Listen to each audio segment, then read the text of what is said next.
Hello learners, welcome to this video. इस video में मैं आपको कैरेक्टरिस्टिक रूट्स और कैरेक्टरिस्टिक वेक्टर्स बता रही हूँ। इससे पहले भी इस टॉपिक पर मैंने कुछ वीडियोस बनाए हैं, उसमें आप लैम्डा की जीरो और नेगेटिव वैल्यूज के एग्जांपल्स को देख सकते हैं। इस क्वेश्चन में अपर ट्रायंगुलर मैट्रिक्स गिवन है जिसमें प्रिंसिपल डायगोनल के नीचे के एलिमेंट्स जीरो होते हैं। इस तरह के मैट्रिसेस को सॉल्व करना कंपैरेटिवली इजी हो जाता है क्योंकि इसमें डायरेक्ट रूट्स मिल जाते हैं। यहाँ पर जो डायगोनल वैल्यूज हैं दैट इज 3, 2 एंड 5, यही इसकी आइगन वैल्यूज हैं। अब हम जानते हैं किसी स्क्वायर मैट्रिक्स की characteristic equation determinant of a minus lambda i is equal to 0 से डिफाइन की जाती है। इसलिए यहाँ जो मैट्रिक्स है उसकी कैरेक्टरिस्टिक इक्वेशन फाइंड करने के लिए हम इसके डायगोनल में से लैम्डा सब्ट्रैक्ट कर देंगे। तो 3 minus lambda 1, 4, 0, 2 minus lambda 6 and 0, 0, 5 minus lambda. ये डिटर्मिनेंट हमें मिलेगा इक्वल टू 0। इसके एक्सपांशन से जो हमें वैल्यू मिलेगी वो कैरेक्टरिस्टिक इक्वेशन को शो करेगी। अब यहाँ पर नीचे तीनों एलिमेंट्स 0 हैं। अगर हम फर्स्ट कॉलम के थ्रू एक्सपेंशन करते हैं तो हमें केवल इस एलिमेंट को यूज करना होगा। तो एक्सपांडिंग बाय कॉलम 1, और इसके लिए यहाँ पर प्लस साइन आता है, यहाँ माइनस, यहाँ प्लस आता है, तो हमें सिर्फ पहली वाली वैल्यू लेनी है, इस कारण पॉजिटिव साइन आएगा। तो 3 माइनस लैम्डा, और उसके बाद इस रो और इस कॉलम को छोड़ देना है और बचे हुए का डिटर्मिनेंट लेना है। तो 2 minus lambda 6, 0 and 5 minus lambda is equal to 0। अब हम डिटर्मिनेंट को क्रॉस मल्टीप्लिकेशन से सॉल्व करेंगे, तो this into this and 0 into 6 आ जाएगा। तो हमारे पास 3 माइनस लैम्डा ब्रैकेट में 2 minus lambda into 5 minus lambda minus 0 आ जाएगा इज इक्वल टू 0। इससे हमें 3 minus lambda 2 minus lambda 5 minus lambda is equal to 0 मिलेगा।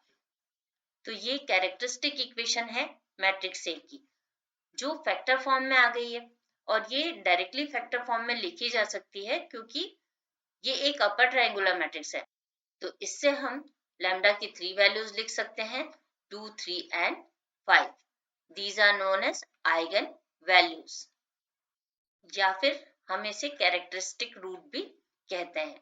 अब हमें आइगन वेक्टर्स फाइंड करने हैं करस्पॉन्डिंग टू 2, 3 एंड 5। तो पहला eigen vector for lambda is equal to 2।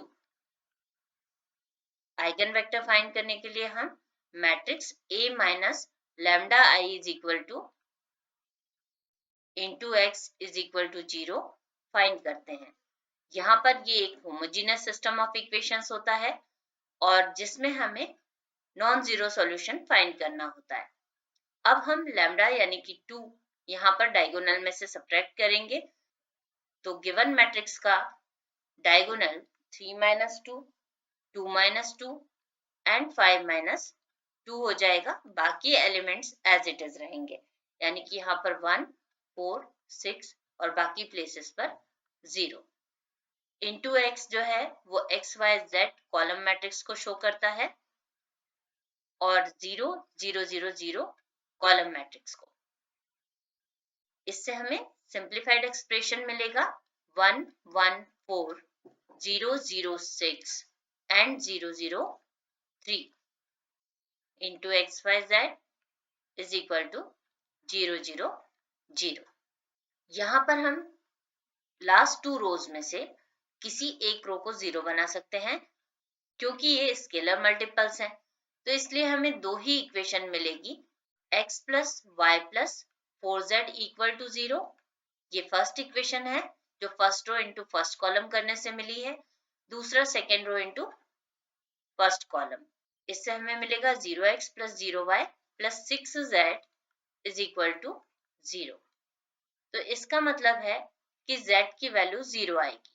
अब z की इस वैल्यू को हम इस इक्वेशन में पुट करते हैं, जिससे हमें x plus y is equal to 0 मिलता है, और इससे हम लिख सकते हैं x is equal to minus y या फिर इसे हम रेशियो फॉर्म में लिख सकते हैं x/1 is equal to y/-1 is equal to k। तो हमें x की value x/1 is equal to k रखने से k मिल जाएगी और y/-1 is equal to k रखने से y is equal to -k मिलेगा। अब हमारे पास x और y की वैल्यूज आ चुकी हैं, z 0 हो चुका है, इस वजह से हम आइगन वेक्टर लिख सकते हैं k -k एंड 0। अगर हम k की वैल्यू 1 कंसीडर करते हैं तो इसे हम लिख सकते हैं 1 -1 0। k कोई भी स्केलर क्वांटिटी हो सकती है, इसलिए इसका कोई भी स्केलर मल्टीपल एक आइगन वेक्टर होगा for lambda is equal to 2। अब हम आइगन वेक्टर देखते हैं लैम्डा इज इक्वल टू 3 के लिए, जिसे हम लिखेंगे matrix of a - 3i into x is equal to 0। अब यहाँ पर हमारे पास जो गिवन मैट्रिक्स है उसमें डायगोनल में से 3 सब्ट्रैक्ट किया जाएगा, तो हम मैट्रिक्स को लिख लेते हैं into xyz is equal to 0 0 0। अब इसे सिंप्लीफाई करने से हमें मिलेगा 0 1 4 0 -1 6 0 0 2 into xyz is equal to 0 0 0। अब इसे इक्वेशन फॉर्म में लिखा जा सकता है first row into first column. तो यहाँ पर हमें 0x + y + 4z मिलेगा, तो हम लिखते हैं y + 4z is equal to 0। दूसरी इक्वेशन में 0x - y + 6z is equal to 0 मिलेगा और तीसरी इक्वेशन से 2z इज इक्वल टू 0, जो कि इंप्लाई करेगा z की वैल्यू 0 है। अब हम z की वैल्यू को इन दोनों में से किसी भी इक्वेशन में पुट कर लेंगे क्योंकि दो ही वेरिएबल हैं, और अगर हमने इसमें इसको पुट किया तो ये इक्वेशन हमें y की वैल्यू 0 प्रोवाइड करेगी। अब हमारे पास x की वैल्यू फाइंड करने के लिए कोई तरीका नहीं है। यहाँ पर हम देख सकते हैं कि x का कोएफिशिएंट हर एक इक्वेशन में 0 है, तो इसका मतलब है कि x का कोएफिशिएंट 0 है, x खुद 0 नहीं है और हमें एक non zero eigen vector find करना था, तो इस वजह से हम लिख सकते हैं x is not equal to 0, say it is k, therefore k 0 0, k की वैल्यू हम 1 भी लिख सकते हैं, तो 1 0 0 is eigen vector for lambda is equal to 3। अब हम थर्ड वैल्यू के लिए आइगन वेक्टर फाइंड करेंगे जो कि matrix of a - 5i into x is equal to 0 से फाइंड होगा। अब हमें डायगोनल में से लैम्डा सब्ट्रैक्ट करने से -2 1 4 0 -3 6 एंड 0 0 0 ये मैट्रिक्स मिलेगा into xyz is equal to 0 matrix. अब हम first row into first column इससे लिख सकते हैं -2x + y + 4z is equal to 0। दूसरी equation 0x - 3y + 6z is equal to 0 और यहाँ तीसरी इक्वेशन के सारे कोएफिशिएंट्स 0 हो गए हैं। तो हमारे पास ये दो इक्वेशंस हैं जिन्हें हम क्रॉस मल्टीप्लिकेशन से सॉल्व कर लेंगे। इसके लिए हम लिखेंगे x - y एंड z और इसके जो कोएफिशिएंट्स हैं यहाँ पर लिखे ही हुए हैं, तो हम इससे देखते हैं जब हम x के लिए सॉल्व कर रहे हैं y और z के कोएफिशिएंट्स में क्रॉस मल्टीप्लिकेशन होगा। तो 1 × 6 6 -3 × 4 ये माइनस का 12 और माइनस बीच में आएगा इसलिए प्लस में आ जाएगा। अब हम y के लिए सॉल्व करेंगे तो y के कोएफिशिएंट्स को छोड़ देंगे और -2 × 6 एंड 0 × 4 सॉल्व करेंगे। इससे हमें -12 -0 मिल जाएगा।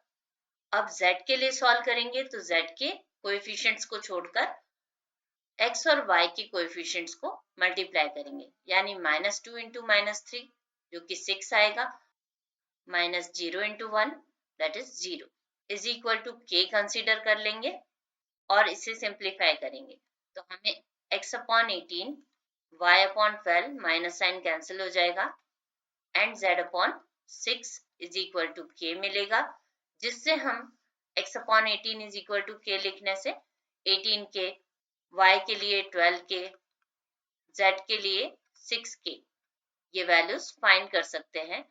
अगर हम k को 1/6 वैल्यू देते हैं तो उस कंडीशन में हमें 3, 2, 1 ये वैल्यूज मिलेंगी या फिर इनके स्केलर मल्टीपल्स हम लिख सकते हैं। तो ये आइगन वेक्टर होगा for lambda is equal to 5। तो इस वीडियो में हमने देखा कि हम आइगन वैल्यूज और आइगन वेक्टर्स किसी अपर ट्रायंगुलर मैट्रिक्स के लिए किस तरह से फाइंड कर सकते हैं। यहाँ पर हमें कैरेक्टरिस्टिक इक्वेशन के रूट्स डायरेक्टली मिल जाते हैं। नेक्स्ट वीडियो में रिपीटेड रूट के केस के लिए हम किस तरह से आइगन वेक्टर्स फाइंड करते हैं ये डिस्कस करेंगे। Thanks for watching.